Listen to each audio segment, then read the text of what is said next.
Okay, hello everyone, DSP here, and welcome to another edition of the Hateful Truth video game review series, where I give you maximum truth and minimum bullshit regarding the latest video game releases. And I'm excited to be talking about today's game because this is one that I think many of us have been waiting for kind of with heated anticipation for several years. A company that was a tried and true longtime game developer of fighting video games, which of course, since the 2009 renaissance of fighting games with the release of Street Fighter 4, we've really been looking forward to as many fighting games as we can get our hands on. And this company rejuvenated their mainstream kind of tried and true line of games back in 2011 with the release of MK9, which a lot of people just called MK, even though they took the 9 out of it, like it's the reboot of Mortal Kombat. I don't think so. I think most people knew it was Mortal Kombat 9. But yeah, after taking a 2-year hiatus to make Injustice, a DC characters style fighting game, they returned to their main line of games with MKX or Mortal Kombat 10, whichever you'd actually like to call it. I actually purchased this game on the PlayStation 4, and I want to make it clear that my review of this game that I'm about to give you is for the PlayStation 4 version and my personal experiences playing this game on the PlayStation 4, alright? So, Mortal Kombat 10, being the first mainstream fighting game that really is on the next-gen consoles, even though there are, last-gen ports of it, the next-gen consoles are really the core version that I think Netherrealm focused on. So let's talk about that. First of all, what improvements were added to the game because it's on next-gen? Well, the graphics are freaking amazing, and I'll tell you this right now before we even talk about any of the gameplay mechanics of the game, that this is the best-looking fighting game I've ever played, period, okay? And I'm including Street Fighter, I'm including Dead or Alive, anything that's come out, even Injustice, this game tops it with gorgeous visuals, full 60 frames per second animation during fights. During cutscenes and menus, it's 30, but once you start the actual combat, it goes to full 60 frames per second on the PlayStation 4, which for me kind of blew me away because, number one, I've been seeing these fighting games like Street Fighter and Mortal Kombat in 60 frames, but you've never been able to see that before. You guys have never been able to see it because YouTube never supported it until this game. This was the first fighting game I was ever able to cover in full 60 frames per second because I upgraded my equipment and YouTube now supports it. So I hope you guys, if you had the capability, enjoyed watching my coverage of this game in that because it looks so gorgeous, alright? But just the animations, the amazing amount of detail added to the bodies, the atmospheric effects, the lighting, the water, everything in this game looks gorgeous, okay? The gameplay and the character selection, let's start with that. 23 characters. Now, if you didn't pre-order the game, technically you can't get Goro. You have to buy him. That's a big piece of contention for people because they're like, that's bullshit. You know, if you bought the game, you should get every character. I kind of agree. What it was a tactic by Netherrealm to get you to put your money towards the game so they could get an estimate on how many games they were going to sell and get more incentive for people to pre-order the game versus just buy it when it was released kind of willy-nilly. So, you can buy Goro, but he's $10. So, if you didn't get him at launch, you got to pay $10 extra for one character. You might be flipping pissed about that, and you have every right to be. I pre-ordered, so I got Goro, so he's going to be factored into my review, okay?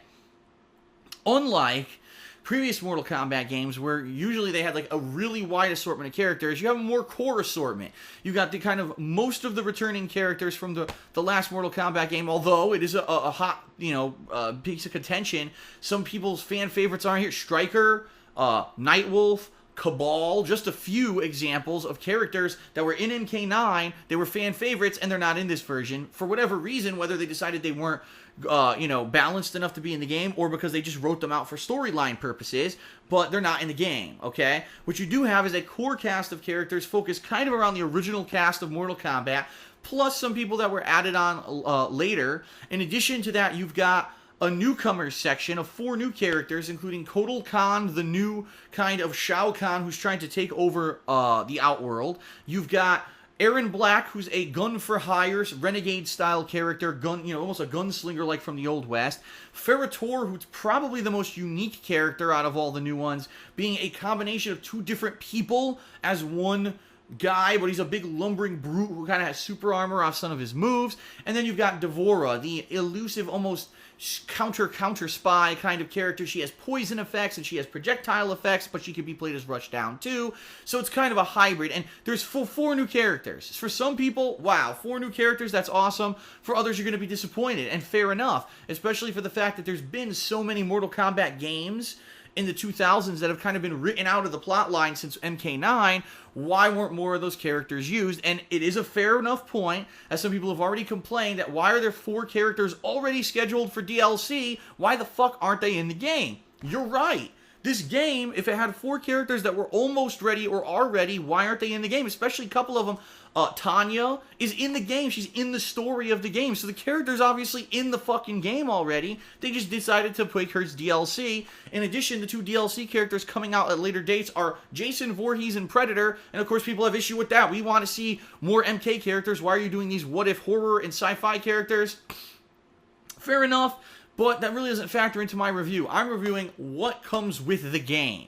And with the cast of 23 characters that are in the game, you get 3 modes per character, which is pretty unique for Mortal Kombat. They've never done anything like that before, at least from one that I've played. Maybe one of the 2000s had that, but I've never played a version of Mortal Kombat that had 3 modes per character.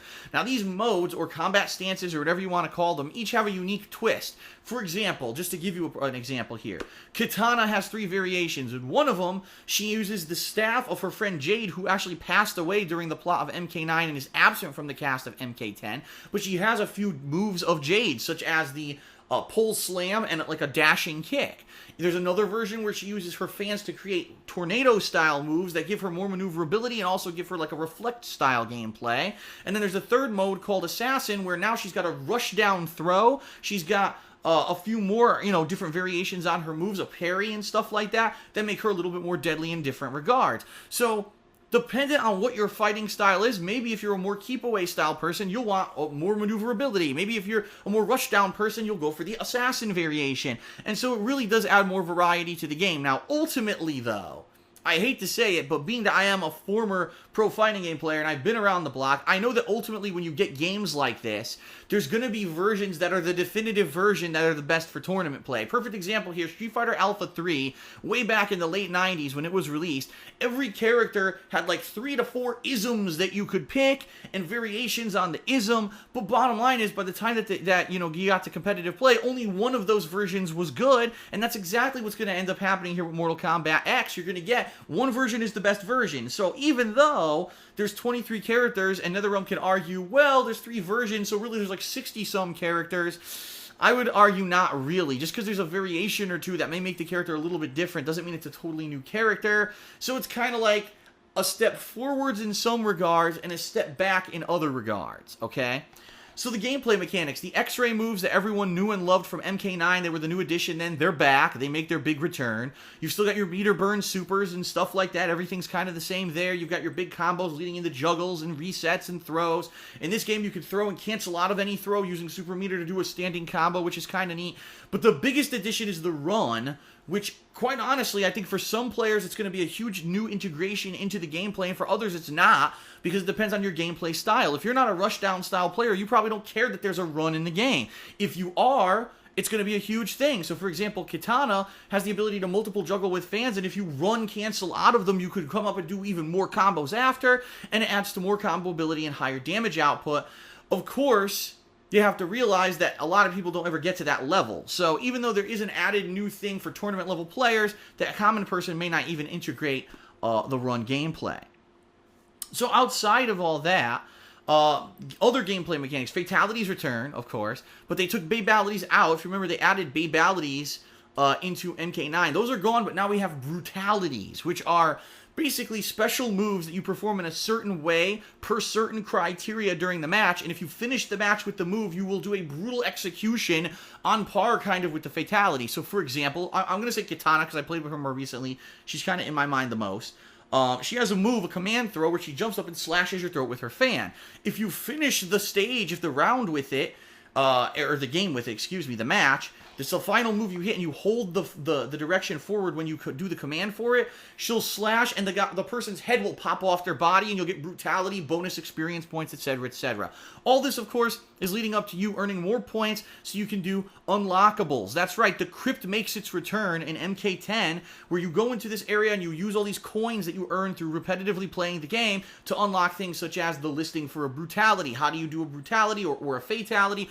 Alternate costumes, artwork, all kinds of things that are unlockable in the crypt, just like in MK9. The difference here is that in MK10, the crypt itself is a mini game that lasts about I'd say probably about an hour to an hour and a half, because it's a first-person exploration jump scare game, where as you're going around in first-person exploring the crypt, you're going through spider caves and the tombs and things like that, and there's jump scares and monsters and spiders and shit that are coming after you, and it's actually quite neat, and it shows that they wanted to add a little bit of polish to the game versus just doing a collectibles crypt like they always do, and that's much appreciated for a $60 release. So in addition to your standard gameplay of one-on-one combat, your crypt, you're also going to get a story mode, which is on par, I'd say, about with the story mode from MK9. It continues directly where MK9 left off, and then actually has a time mechanic where it jumps from present to maybe 20 years later, because it kind of goes back and forth between the end of MK9 all the way to where we are now in MK10, which is like 25 years later. And if you can believe it, yes, Johnny Cage and Sonya finally got together. They had a kid named Cassie Cage, and she's a character in the game. Jax had a daughter named Jackie. She's a character in the game. And those are kind of neat additions to see that the Mortal Kombat timeline finally progressed, versus in the old MK games from the 2000s, it was like, well, time progressed, but everyone's the same, and nothing really changes. Just a bunch of new weird-ass characters. Here it's kind of like, well, like a real ongoing narrative. We've had people have kids, and they're in the game now. I like that. I like that kind of progression, okay?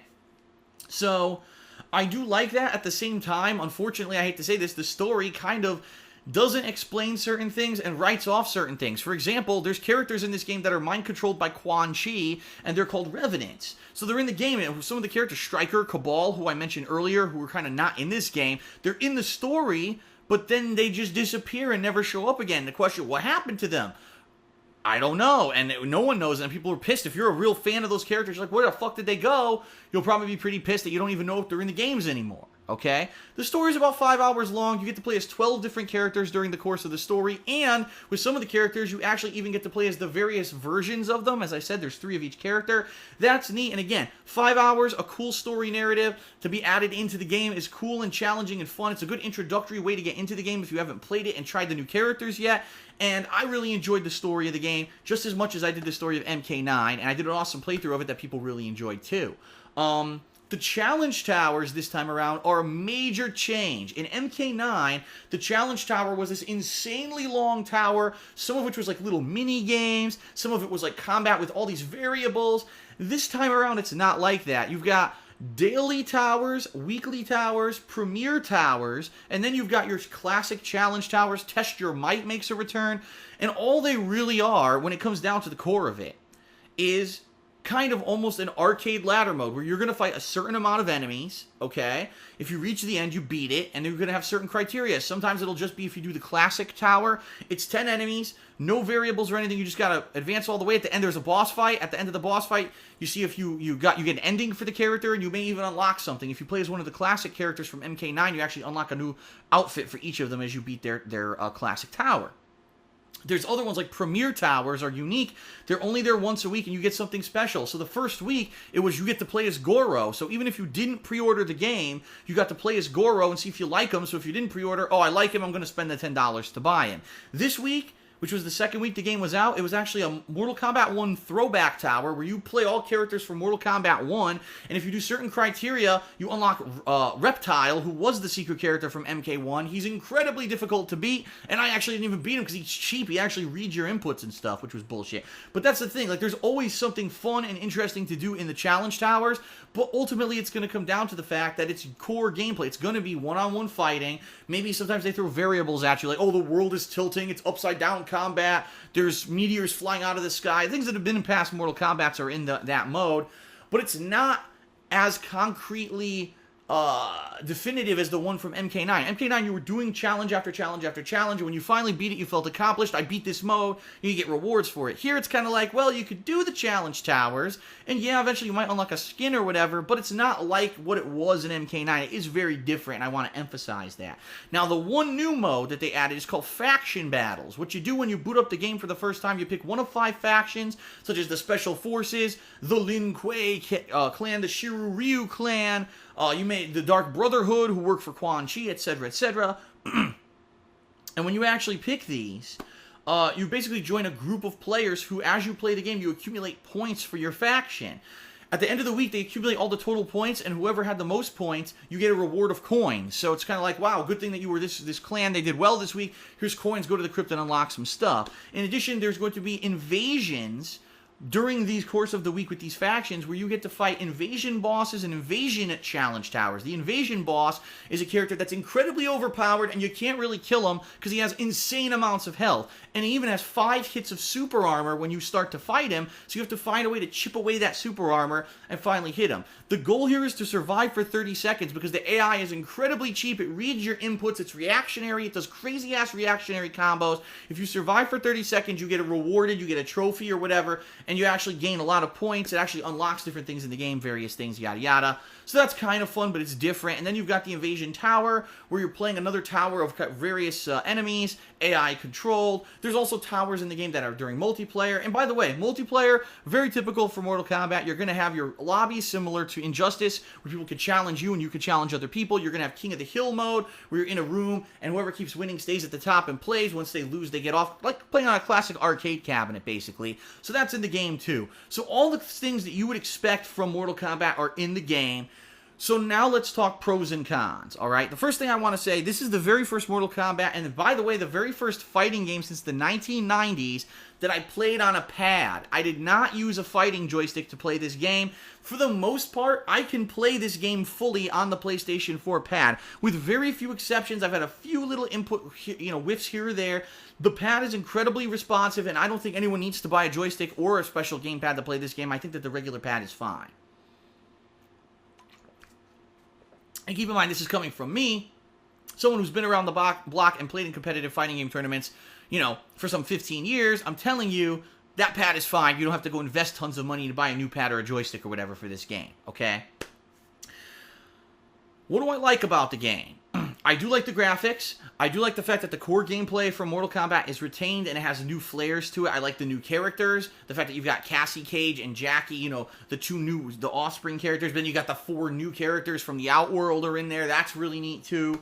And of course, there's a few others too, like Takeda. There's a new character called Takeda that a lot of people seem to like. He's a hybrid between, say, like a Scorpion character and other stuff. So there are a lot of new. I think in total, the game added 8 to 10 new characters. I probably want to say 8. Let's say 8. I'm not 100%. I think it was around 8 new characters, and then balanced it with some older characters from the other games. So you got that unique mix, okay? I like that. I like the fact that the characters play differently. I like the fact that there are 3 versions per character, so you can kind of test them out. It gives a lot more replayability. I love the story. You guys know that. I love playing through the story of these games. The challenge towers are fun. If anything, what I could say this, production value is at its highest with Netherrealm. When you buy a Netherrealm game for $60, I didn't pay $60 just to play one-on-one combat like you do with a Capcom fighter or something like that. You're going to get all extra content in there that's going to entertain you for weeks on end for your $60 rather than saying, well, I guess I'm just going to play online on nonstop because that's the only reason to play the game, okay? But on the flip side of that, I have to say this, my number one and really my only major complaint about MKX, the online play still stinks like dog duty. It still lags. It still has problems. Now, people, oh, but it's your internet. Listen, I've had enough of people saying that. I've lived on the East Coast. I've lived on the West Coast. I had slow internet. I had fast internet. I now pay for business level internet. I've streamed. I haven't live streamed. There's no fucking excuse anymore. MK9 lagged when I played it online. Injustice lagged when I played it online. MK10 lags when I fucking play it online. It's very rare you're going to be playing a match of MK10 where you don't notice delay versus when you're playing offline and then you go online, you're like, man, I got to do my combo a little bit early and kind of doing almost dialing a phone or a pattern early, right? Because there's delay in the inputs. If I want this combo to come out, I've got to anticipate all the inputs. And the problem is it makes it very hard to play the game on any kind of a realistic competitive level because you can't anticipate enemy attacks. I cannot tell you how many times I'm playing the game online, full screen, an enemy throws a projectile, and I either try to block or jump, and I can't fucking do it in time because there's so much delay in the game. Now, of course, like every fighting game, there's going to be matches that are better and matches that are worse. It all depends on your latency and all of that. I can tell you this, out of all the matches I've played, which is over 100, I think today I checked and it said I played like maybe 120 matches total so far. It never shows a good connection. I've never fought someone with a green connection to me. It's always red, or the bars don't show up. And it's funny because it seems to mean nothing either. Sometimes it says red connection, and the connection's great. Sometimes it says no bars, and it's terrible. And sometimes it's great. Again, like all NetKODE, it's flaky as shit, and it doesn't seem to be consistent. Now, I'm going to lay off Netherrealm a little bit. You might be surprised at that. Because for fighting games, typically I always blame the game developers, and I say it's their fault for making shitty NetKODE. Now that I've been around the block a little more, I understand the main reason why the NetKODE in this game doesn't work very well is because the internet in the United States of America, where I live, is not one solid internet owned by the government. The infrastructure of our internet is terrible. It's owned by all these splinter companies that are all in competition, Comcast, Optimum, Verizon, AT&T, and none of them really want to work with each other because they're all in direct competition. So all these different internet service providers don't jive, and when this game tries to make solid connections, it can't. If we had one national system like they have in Japan, that's why when you go to Japan, if you play Street Fighter online, it's gorgeous. There's no lag. I can't tell you how many pro players have visited Japan and told me when they were there, they played Street Fighter with no fucking lag whatsoever online. It's gorgeous. It's like playing with someone sitting next to you. So it's our internet that's the problem. It's not really these guys. But that being said, how many years, right? Street Fighter 4 came out in 2009. MK9 came out in 2011. Injustice came out in 2013. It's 2015, and these guys still haven't found a viable solution to make online play less delayed. Now, don't get me wrong. I'm not saying online play won't be fun. I'm not saying that if you don't play people offline, you will probably won't even notice. There's people daily. I don't notice lag playing, and I've played every day. Well, then you probably don't play people offline. You don't understand the competitive environment of a fighting game, how you need it to be perfect. When I press that button, that fucking input better come out right away, because that's what you need to be competitive in a competitive fighter. A lot of people don't understand that because they've only played laggy versions of fighting games online, okay? For me, the game lags. For you, you might not notice it, but if you're on a competitive level, yes, you will learn basic things, you'll learn basic combos, and you will learn certain strategies and techniques that people will use, but you can't use the online play of this game to become good at it in an offline environment. It won't work, especially with run cancels and other things that you need, great accuracy, reactionary inputs. I can't tell you, I probably played about 20 matches with Sub-Zero before I realized that his anti-air uppercut sucks, because I never get to do an anti-air uppercut because it's so fucking delayed. I never get to time it properly to see if it hits. I finally learned after one good match, oh wow, it gets stuffed 100 times. I need to find a better strategy for anti-air than just an uppercut. And that's what I mean. It takes so long to learn the game because of shitty online play. I can't fully blame Netherrealm, but I also can say it's partially on them because you're releasing a game that's meant to be competitive with online play that sucks. It makes me really feel really wary when all these new Street Fighter 5's in development and all that. Are they all still going to suck? And it makes me very disheartened. 2015, and we can't have good online play in fighting games yet. What the shit? So, it's kind of a mixed bag for me. Tons of production value, the best graphics I've ever seen in a fighting game, a good mix of new characters and classic characters returning, great combo ability, fun, and replayability with all the stuff to do in the game. But then the core of the game that most people are going to buy it for, the competitive online play, sucks. So I have to weigh and balance everything in my head. And quite honestly, I've been having a ball. I'm still going to continue playing this game. I did buy the Season Pass. I will be checking out the DLC characters. I fell for it, right? Yes, Bed of Ice.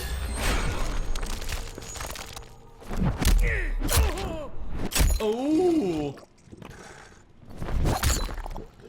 Sub-Zero wins. Fatality. That's gross. Oh! Surprise, I'm Scorpion! Just kidding. A little jump cut there because unfortunately my camera runs out of time to record. Another reason why I want to get a better camera, hint hint, those of you who are patrons of mine, that's what I'm trying to raise funds to get a better camera. But anyway, I digress. it sucks that one of the main reasons why you would buy the game is competitive online play, and it lags. So I have to weigh and balance all of the factors, the great replayability, the tons of production value, and balance that with the online play is still kind of iffy, not great. And overall, in my head, I have to give MK10 an 8.5 out of 10. That's right, I actually very much enjoy the game. I think Netherrealm again did a great job with this game, just like they did with Injustice, just like they did with MK9.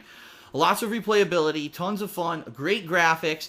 But if the online play of this fucking game would be better, I would probably give it, like, it would be a major game of the year fucking contender if they could make online play work. And again, a lot of people will say it's my fault. Listen, I've played these games now without live streaming, with live streaming, various different setups, various different internet levels throughout the country. They all lag. I don't want any more excuses. If you don't notice lag playing the game, you're either incredibly lucky on a fiber optic connection, or you just don't notice lag because you haven't played in an offline competitive environment. This game has it. It's annoying as shit. I wish it didn't, but it does, and I have to call it like I see it. So I'm going to give MKX an 8.5 out of 10. Great. I'll be checking out the DLC characters, even though I know that they should have been done for the final game. What's in the core game is enough to warrant a $60 purchase. I would say even more so than recent Street Fighter releases where, you know what I mean, it's just the core game. Here, at least you get story mode and all that stuff. It's a lot of fun. Check it out if you haven't. It's definitely worth your time, especially if you're just a pad player. Yes, you can play this one on a pad. Take it from me, it's a good game. Hopefully it would be a Game of the Year contender, but because of the shitty online play, unfortunately, I don't know if it'll make it. We'll have to see, but 8.5 out of 10. I really like MKX, okay? So that's it for the Hateful Truth review, everyone. I hope that you enjoyed it, and you found that there was maximum truth, minimum bullshit, and it'll help you to judge whether or not you actually want to check out this game in the future, all right? Peace out, everyone. I'll see you next time on another Hateful Truth review. Oh, shit! God damn it! God, fuck! The fucking stupid spider got me, man. Dude, I've been playing for like 10-15 minutes with no jump scares. A fucking stupid fucking spider, man. God damn it. Oh my god, again! Fuck you! I got this one. Fuck. Fuck. Oh.